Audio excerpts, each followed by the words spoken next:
Bismillahirrahmanirrahim. Assalamualaikum warahmatullahi wabarakatuh. Selamat pagi, Ibu Lulu Yuliani SPD MPD selaku dosen pengampu mata kuliah evaluasi pembelajaran masyarakat yang saya hormati dan teman-teman lainnya yang berbahagia.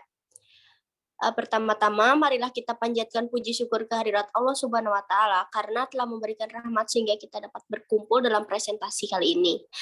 Baik, perkenalkan, saya Reni Siti Nur Aini yang akan bertugas sebagai moderator dalam diskusi materi evaluasi pembelajaran seni musik di LKP Simponi Music School. Adapun anggota kelompok kami, yaitu yang pertama ada Amelia Padilla Putri, kedua ada Egy Rizky Putri, Aini Jurupa Alawiyah, Reina Apriliani, Reni Siti Nur Aini, dan Wanda Ayu Rahmadewi. Baik teman-teman, langsung saja kita mulai ke pemateri pertama. Saya persilakan untuk Amelia Padilla Putri membacakan materi yang pertama. Baik, terima kasih kepada moderator atas kesempatannya. Saya di sini akan memaparkan materi yang pertama, yaitu mengenai konsep evaluasi pembelajaran pelatihan. Nah, evaluasi pelatihan mempunyai arti yaitu upaya untuk mengetahui tingkat keterlaksanaan program atau untuk mengetahui implementasi dari suatu kebijakan. Dengan demikian, kegiatan evaluasi pelatihan mengacu pada tujuan sebagai ukuran keberhasilan. Pengertian tersebut telah dipaparkan oleh Umi Widyastuti pada tahun 2015. Nah, adapun pengertian dari evaluasi pembelajaran pelatihan yaitu untuk mengukur bagaimana peserta didik atau pelatihan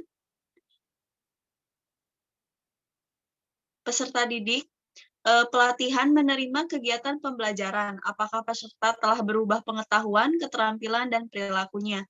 Nah, untuk slide selanjutnya yaitu mengenai model-model evaluasi pembelajaran pelatihan. Nah, di sini terdapat model-model evaluasi pembelajaran pelatihan menurut Kirkpatrick, yaitu terdapat 4 level. Yang pertama ada level 1 atau reaksi. Tahap reaksi pada dasarnya merupakan evaluasi terhadap kepuasan peserta pelatihan terhadap berbagai kegiatan yang diikuti. Nah, yang kedua ada level belajar. Pada level belajar, peserta pelatihan ini mempelajari pengetahuan atau keterampilan yang disampaikan dalam kegiatan pengajaran. Nah, yang level ketiga yaitu perilaku. Perilaku menurut Kirkpatrick dalam Nurhayati pada tahun 2018 menjelaskan sebagaimana jauh perubahan perilaku yang muncul karena peserta mengikuti program pelatihan. Dan yang terakhir adalah level 4 atau dampak. Nah, evaluasi hasil menurut Kirkpatrick dalam Nurhayati pada tahun 2018 dapat didefinisikan sebagai sebuah hasil akhir yang terjadi sebagai akibat peserta didik mengikuti program pelatihan. Sekian pemaparan materi dari saya serahkan kepada pemateri selanjutnya. Baik, untuk materi selanjutnya, nah di sini ada model-model evaluasi pembelajaran pelatihan. Menurut Kirkpatrick juga menunjuk beberapa model evaluasi lain yang dapat dijadikan sebagai pilihan dalam mengadakan evaluasi terhadap sebuah program pelatihan. Yang pertama yaitu ada evaluasi model CHIP.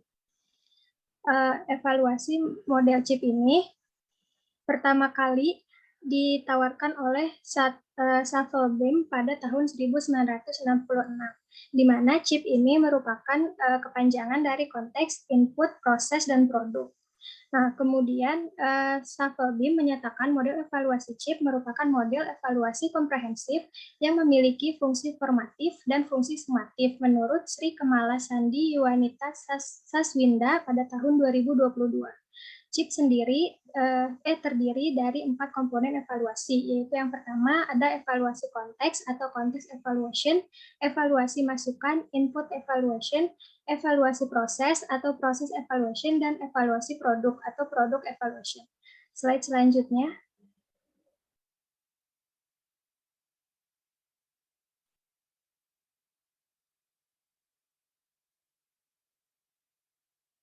Baik, untuk slide selanjutnya yaitu yang kedua ada evaluasi model Brinkerhoff. Robert O. Brinkerhoff pada tahun 1987 dalam Arifin tahun 2010 mengemukakan dilihat dari segi desain evaluasi, ada 3 jenis, yaitu evaluasi yang disusun berdasarkan penggabungan elemen-elemen sama, yaitu yang pertama ada fixed versus emergent evaluation design.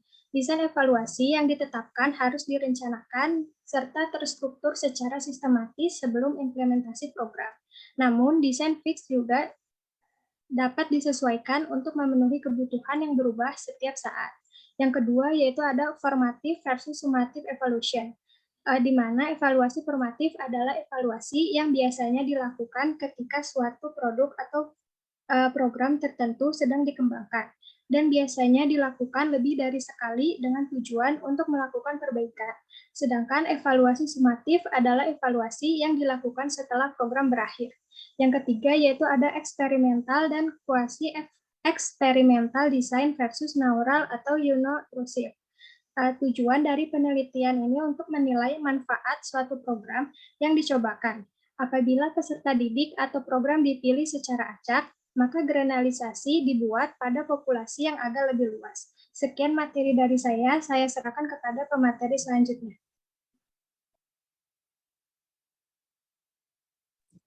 Baik, terima kasih. Selanjutnya yaitu model-model evaluasi pembelajaran pelatihan. Sebelumnya mohon maaf saya off-cam dikarenakan hujan dan jaringan tidak mendukung. Selanjutnya, evaluasi model STAKE. Model ini dikembangkan oleh STAKE. Model STAKE menekankan pada adanya pelaksanaan 2 hal pokok, yaitu 1 deskripsi, 2 pertimbangan. Deskripsi berkaitan atau menyangkut 2 hal yang menunjukkan posisi sesuatu atau yang menjadi sasaran evaluasi, yaitu apa maksud atau tujuan yang diharapkan oleh program dan pengamatan atau akibat atau apa yang sesungguhnya terjadi atau apa yang betul-betul terjadi. Selanjutnya pertimbangan. Selanjutnya evaluator mengikuti matriks yang kedua yang menunjukkan langkah pertimbangan yang dalam langkah tersebut mengacu pada standar.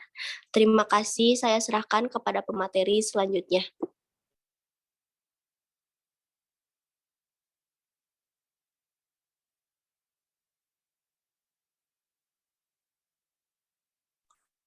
Baik, di sini saya akan menjelaskan tentang komponen evaluasi pembelajaran pelatihan. Komponen-komponen dalam pelatihan menurut Anwar Prabu Mangkunegara tahun 2005 dalam Saputra adalah yang pertama, tujuan dan sasaran pelatihan dan pengembangan harus jelas dan dapat diukur. Artinya, dalam melakukan evaluasi pelatihan, tujuan dari program harus dapat dicapai. Apa yang menjadi visi mereka harus jelas dan dapat diukur. Yang kedua, para pelatih harus ahlinya yang berkualitas dan harus memadai atau profesional. Yang ketiga, materi pelatihan harus disesuaikan dengan tujuan yang hendak dicapai.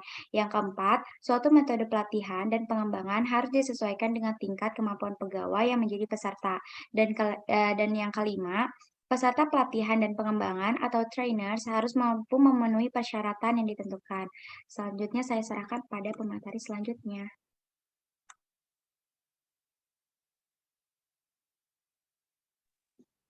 Baik, selanjutnya di sini langkah-langkah evaluasi pembelajaran pelatihan. Nah, menurut Purwanto dan Atwi Suparman, dalam Widoyo, dalam mengadakan evaluasi terhadap program pelatihan secara sistematis pada umumnya menempuh 4 langkah. Yang pertama ada menyusun desain evaluasi. Nah, pada langkah ini, evaluator mempersiapkan segala sesuatu yang berkaitan dengan pelaksanaan evaluasi, mulai dari menentukan tujuan evaluasi, model yang akan digunakan, informasi yang akan dicari, serta metode pengumpulan dan analisis data. Apabila langkah pertama dapat menghasilkan desain evaluasi yang cukup komprehensif dan rinci, maka sudah dapat dijadikan sebagai acuan kegiatan evaluasi yang akan dilaksanakan. Lalu yang kedua adalah mengembangkan instrumen pengumpulan data. Nah, setelah metode pengumpulan data ditentukan, maka langkah selanjutnya adalah menentukan bentuk instrumen yang akan digunakan, serta kepada siapa saja instrumen tersebut akan ditujukan.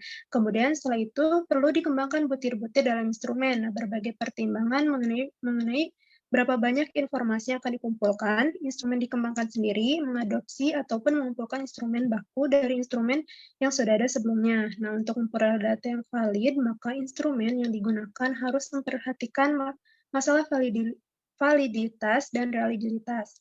Lalu yang ketiga adalah mengumpulkan data, analisis, dan judgement. Nah, pada langkah ini, evaluator terjun ke lapangan untuk mengimplementasikan desain yang telah dibuat, mulai dari mengumpulkan dan menganalisis data, menginterpretasikan, dan menyajikan dalam bentuk yang mudah untuk dipahami dan komunikatif. Nah, pada pengumpulan data dapat dari populasi maupun dengan menggunakan sampel. Apabila menggunakan sampel, maka harus representatif mewakili populasi. Oleh karena itu, harus memperhatikan teknik sampling yang baik. Nah, berdasarkan data yang dikumpulkan, kemudian dianalisis dan dibuat judgement berdasarkan kriteria maupun standar yang telah ditetapkan sebelumnya. Dari hasil judgement tersebut, kemudian disusun rekomendasi kepada penyelenggara kegiatan pelatihan maupun pihak-pihak lain yang memiliki kepentingan dengan kegiatan pelatihan. Selanjutnya, yang keempat yaitu laporan hasil evaluasi. Nah, pada tahap laporan disusun sesuai dengan kesepakatan kontrak yang telah ditandatangani. Misalnya, dalam kontrak disepakati bahwa laporan dibuat dalam 2 jenis laporan, dengan sasaran atau penerima laporan yang berbeda. Dapat disepakati pula bahwa penyampaian laporan secara tertulis dan ada kesempatan presentasi. Langkah terakhir ini erat kaitannya dengan tujuan diadakannya evaluasi.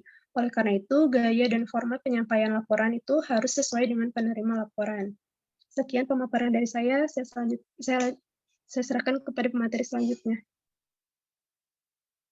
Baik, terima kasih kepada pemateri sebelumnya. Di sini saya akan sedikit menjelaskan mengenai pembahasan dari hasil diskusi kelompok kami yang melakukan penelitian tentang evaluasi pembelajaran pelatihan di LKP Symphony Music School. LKP Symphony Music School ini merupakan salah satu program pelatihan yang memuat pelatihan seni musik di Kota Tasikmalaya. Pelatihan seni musik tersebut menyediakan berbagai pelatihan seperti piano, keyboard, biola, gitar kontemporer, gitar bass, gitar elektrik, drum, vokal, selo, musik daerah, saksofon, perkasi, dan paduan suara. Berdasarkan informasi dari narasumber yang bernama Bapak Kepler Sianturi MA menjelaskan beberapa kegiatan-kegiatan pembelajaran yang dilakukan oleh pelatihan seni musik di LKP Symphony Music School ini dengan rincian kegiatan sebagai berikut. Yang pertama, perencanaan pelaksanaan pembelajaran, yang kedua, pelaksanaan pembelajaran, dan yang ketiga, evaluasi pembelajaran. Untuk penjelasan lebih detailnya, yang pertama, ada perencanaan pelaksanaan pembelajaran seni musik di LKP Symphony Music School. Cara instruktur di bidang pelatihan seni musik LKP Symphony Music School ini dalam merancang perencanaan pelaksanaan pembelajaran, yaitu dengan cara membuat silabus pembelajaran, kemudian membuat RPP atau biasa disebut dengan rancangan pelaksanaan pembelajaran yang telah disesuaikan dengan standar kompetensi nasional atau disingkat dengan SKNI dan kurikulum khusus yang dibuat secara khusus oleh lembaga tersebut. Kemudian yang kedua ada pelaksanaan pembelajaran seni musik di LKP Symphony Music School. Pelaksanaan pembelajaran seni musik kelas private di LKP Symphony Music School ini dilaksanakan selama 1 jam dengan 1 instruktur untuk 2 orang yang dilaksanakan selama beberapa pertemuan dan disesuaikan dengan perjanjian warga belajar atau peserta didik tersebut. Slide selanjutnya.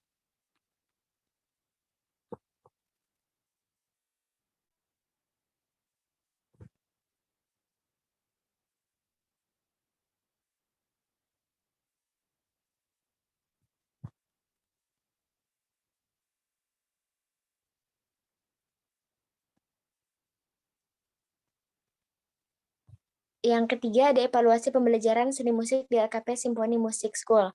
Cara seorang instruktur dalam menentukan sistem penilaian hasil belajar peserta didik di LKP Symphony Music School pada bidang pelatihan seni musik ini, yaitu melalui lembar penilaian yang ada pada buku penilaian yang dibuat secara langsung oleh LKP Symphony Music School. Jenis dari evaluasi yang diterapkan di LKP Symphony Music School pada bidang pelatihan seni musik ini, yaitu sebagai berikut. Yang pertama, ada pretest, yang kedua ada uji kompetensi, dan yang ketiga ada evaluasi pertunjukan. Selanjutnya, kendala yang dihadapi dalam penerapan evaluasi pembelajaran kepada peserta didik di LKP Symphony Music School pada bidang pelatihan seni musik ini diantaranya yaitu yang pertama, kualitas kemampuan peserta didik yang kurang maksimal dikarenakan jarangnya latihan. Kemudian yang kedua, sulitnya mencari waktu yang pas untuk melakukan proses evaluasi kepada para peserta didik dikarenakan setiap peserta didik memiliki kesibukannya masing-masing, baik itu di sekolah, ekstrakurikuler, ataupun organisasi.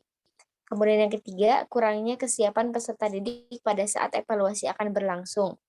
Untuk solusi yang dapat dilakukan dalam mengatasi kendala-kendala yang dihadapi pada saat penerapan evaluasi pembelajaran kepada peserta didik di LKP Simfoni Musik School pada bidang pelatihan seni musik ini diantaranya yaitu yang pertama, untuk permasalahan kurang maksimalnya kualitas peserta didik, solusinya yaitu diadakannya pemadatan materi supaya kemampuan dan kesiapan peserta didik semakin maksimal sehingga siap untuk mengikuti proses evaluasi.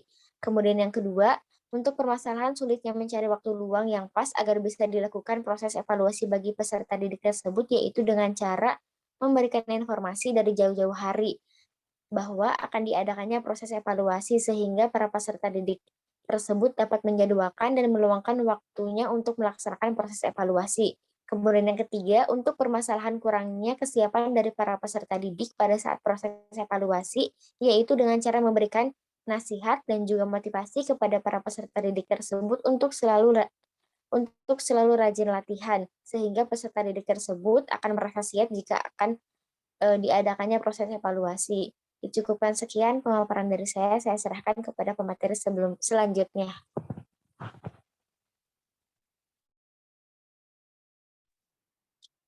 Baik, selanjutnya contoh evaluasi uji kompetensi. Adapun contoh dari evaluasi yang diterapkan pada program pelatihan seni musik di LKP Simfoni Musik School, yaitu menggunakan evaluasi uji kompetensi. Nah, teman-teman bisa lihat, dalam gambar tersebut menggambarkan mengenai kriteria-kriteria yang dievaluasi atau dinilai, yaitu dengan menggunakan uji kompetensi, yaitu yang pertama ada teori musik, yang kedua ada materi musik, yang ketiga ada sight reading, dan yang keempat ada performance musik. Baik, selanjutnya dari presentasi kali ini terdapat sedikit kesimpulan, yakni pelatihan dilaksanakan guna memperoleh dan meningkatkan keterampilan di luar sistem pendidikan yang ada. Dalam sebuah program pelatihan, pasti diadakan evaluasi pembelajaran. Evaluasi pada pelatihan dilakukan untuk mengetahui seberapa berhasil pembelajaran yang telah dilaksanakan pada program pelatihan tersebut. Tanpa dilaksanakannya sebuah evaluasi pembelajaran pada pelatihan, penyelenggara tidak akan tahu apakah pembelajaran yang telah dilaksanakan berhasil diterapkan atau tidak. Dalam mengevaluasi pembelajaran pada pelatihan, tidak hanya terdapat satu jenis model evaluasi saja, tetapi ada beberapa jenis model evaluasi yang dapat diterapkan. Dalam mengevaluasi pembelajaran dalam pelatihan juga harus terstruktur dan sesuai dengan langkah-langkah dalam mengevaluasi. Terima kasih. Demikian presentasi kelompok kami. Kami dari kelompok 5 meminta maaf atas kekurangannya. Wabillahi taufiq wal hidayah. Wassalamualaikum warahmatullahi wabarakatuh.